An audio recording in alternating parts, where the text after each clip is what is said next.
नमस्कार, मी ऋतुजा बिरामणे स्वागत करते तुमचं. धीरांच्या सेवानिवृत्ती दिवशी कुटुंबातील सगळ्यांना स्टेजवर जाऊन मनोगत व्यक्त करून शुभेच्छा देणं शक्य नव्हतं. त्याच्यामुळे आम्ही अगोदरच व्हिडिओ केलेला आणि तो स्क्रीनवर लावलेला. हॅलो अंकल, मला अजूनही विश्वास नाही बसत की तुम्ही रिटायर होताय. मग मी आता इथनं पुढे काय करणार हा प्रश्न त्यांच्या आधी मलाच पडलाय. येता तरी तुम्हाला फॅमिलीसाठी वेळ देता येईल, पण जेवढं आम्ही तुम्हाला ओळखतो ते तर काय शक्य नाही. तुम्ही काय ना काहीतरी रिझन काढणारच शाळेसाठी जायला, तुमच्या मुलांसाठी काहीतरी करावं म्हणून. खूप कमी जण शिकवतात पुस्तकांशिवाय, वहीशिवाय, फक्त आपल्या वागण्यातून आणि प्रेमातून. तुम्ही माझ्यासाठी असेच एक शिक्षक राहिला आहात. कुटुंबामध्ये तुम्ही नेहमीच एक आदर्शवादी व्यक्ती राहिला आहात. तशा आदर्श घेण्यासारख्या खूप साऱ्या गोष्टी आहेत, पण मला ज्या आवडतात त्या म्हणजे प्रामाणिकपणा आणि दुसरी गोष्ट म्हणजे गरजू लोकांना मदत करणे, मग ती शैक्षणिकरित्या असो किंवा पैशांची असो. एक किस्सा सांगतो तुम्हाला. आम्ही कोरोनामध्ये मुंबईमध्ये होतो, तरी पण त्यांनी एवढं सांगितलं की मला काही सांगायचं नाही. त्यांनी स्वतः पैसे पाठवले, तू गाडी करून गावाला मुलांना घेऊन चौघे पण यायचं, मला बाकीचं काही सांगायचं नाही, तू तिकडं काही कर. पण एक माणूस म्हणून मला वाटत नाही की असा मोठा भाऊ असू शकतो. खरं सांगायचं तर खूप चिडचिड व्हायची जेव्हा तुम्ही शाळेला आमच्यापेक्षा जास्त महत्व द्यायचा.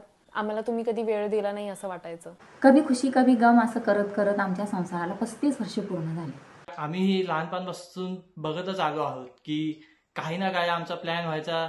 जर शाळेचं काम असेल तर तुम्ही पहिलं प्राधान्य तुमचं शाळेसाठी असायचं.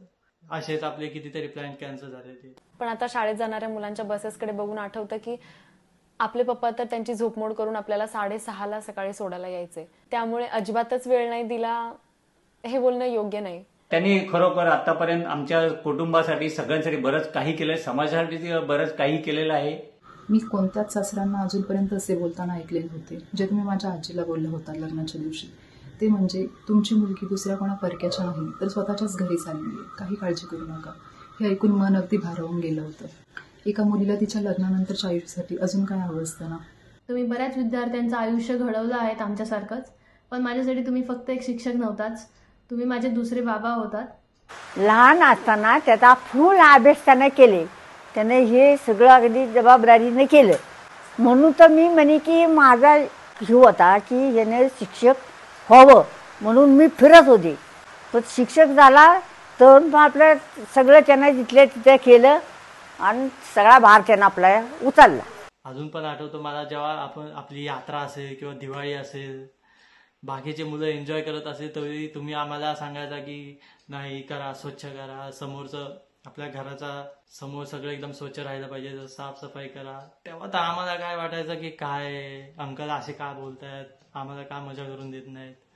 पण आता जसे जसे मोठे होतो तसं तसं आम्हाला पण कळायला लागतं की ही पण एक गरजेची गोष्ट आहे. मोठा वड सावली देणारा कधी कुणासाठी म्हणजे हे करत नाहीये, तसे आमचे ते मोठे भाऊ आहेत.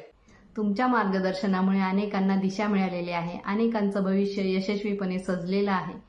कर्तव्याचा खरा अर्थ तुमच्यामुळे अनेकांना समजलेला आहे. तुम्ही कळत न कळत दिलेली शिकवण अजूनही आयुष्यात खूप उपयोगी आणि मोलाची ठरते. त्यांच्या शाळेबद्दलचं कर्तृत्वाची वेल सदानकदा भरलेली, जीवनाची प्रत्येक फांदी प्रत्येक वेळी अशी मोहरलेलीच. माझ्या मुलीला मला शिक्षिका बनवायचं होतं, परंतु ते काय सार्थक झालेलं नाही. पण माझी जावई चांगल्या वृत्तीने शिक्षक होऊन चांगलं नाव कमावलं आणि त्याचा मला खूप अभिमान आहे. आणि ते चांगले शिक्षक असल्यामुळं माझ्या मुलीचं बी सार्थक झालं. आणि हो, आता रिटायर होत आहात तर एवढं वर्षानुवर्ष जो चॉकचा धूर झेलला आहे, आता वेळ आहे चहासोबत आयुष्याचा सुगंध घेण्याची. आणि मीच नाही पण आमच्यातलं कोणीच तुम्हाला याआधी कधी म्हणालो नाही, त्यामुळे आता असं वाटतं की म्हणावं थँक्यू सगळ्याच गोष्टींसाठी. प्लीज आता आमच्यासाठी पण थोडा वेळ द्या, आमच्यासोबत पण थोडा टाइम स्पेंड करा. पण हा एक आहे की तुम्हाला आम्ही खूप शेअर केलं शाळा आणि विद्यार्थ्यांसोबत. आता तुम्ही निवृत्त होताय, आता तरी आम्हाला आमचे पप्पा पूर्णपणे मिळू द्या. कुटुंबासोबत व्यवस्थित टाइम स्पेंड करावा अशी माझी इच्छा आहे, विशेषतः आईसोबत. आता वाटतंय थोडासा वेळ मिळेल त्यांचा, काय माहिती. तुमची दुसरी इनिंग सुखासमृद्धीची आणि निरोगी आयुष्याची जावो हीच ईश्वराचरणी प्रार्थना. अशी त्यांची शेवटपर्यंत साथ राहावी. रिटायरमेंट नंतर त्यांनी खूप त्यांचं आयुष्य सुख समाधानी, पण त्यांनी स्वतःसाठी पण थोडा वेळ द्यावा आणि कुटुंबासाठी पण थोडासा वेळ द्यावा, हीच माझी इच्छा. इथून पुढचा प्रवास हा सुखाचा, समाधानाचा आणि ऐश्वर्याचा असावा हीच अपेक्षा. तुम्ही कुटुंबाला जास्तीत जास्त वेळ द्यावा. तुमच्या काही आवडीनिवडी असतील, छंद असतील जे तुम्ही पूर्ण करू शकला नाही तुमच्या बिझी शेड्यूलमुळे, ते तुम्ही पूर्ण करावे. माझ्या वतीनं काय त्यांनी निवडलंय त्याच्यासाठी खूप खूप शुभेच्छा. तुमच्या इथून पुढील आयुष्यासाठी तुम्हाला खूप खूप शुभेच्छा. तुमच्या सेवानिवृत्तीनंतरचे आयुष्य अगदी आनंदात, हसत खेळत मजेत जावे हीच माझी इच्छा. तुम्ही निवृत्त होत आहात ह्याच्यावर आमचाच विश्वास बसत नाहीये, कारण तुमच्यासारखी माणसं ही निवृत्त होतच नाहीत. ते फक्त एक मोठं स्थान मिळवत जातात सर्वांच्याच मनात. तुमच्या भावी आयुष्यासाठी तुमच्या छोट्या मुलीकडून खूप खूप शुभेच्छा. आपल्या भाऊजाईकडून तुम्हाला सेवानिवृत्तीच्या खूप खूप शुभेच्छा. तुमच्या लाडक्या एकुलत्या एक सुनेकडून उर्फ मुलीकडून सेवानिवृत्तीच्या आयुष्यासाठी खूप खूप शुभेच्छा. मला त्यांचा खूप पर्याचा माझा अभिमान मला आहे की याने एवढं केलं, एवढंच मला पाहिजे होतं. आता इथून पुढचं आयुष्य चांगलं घालवत. इथून पुढच्या आयुष्याला माझी शुभेच्छा.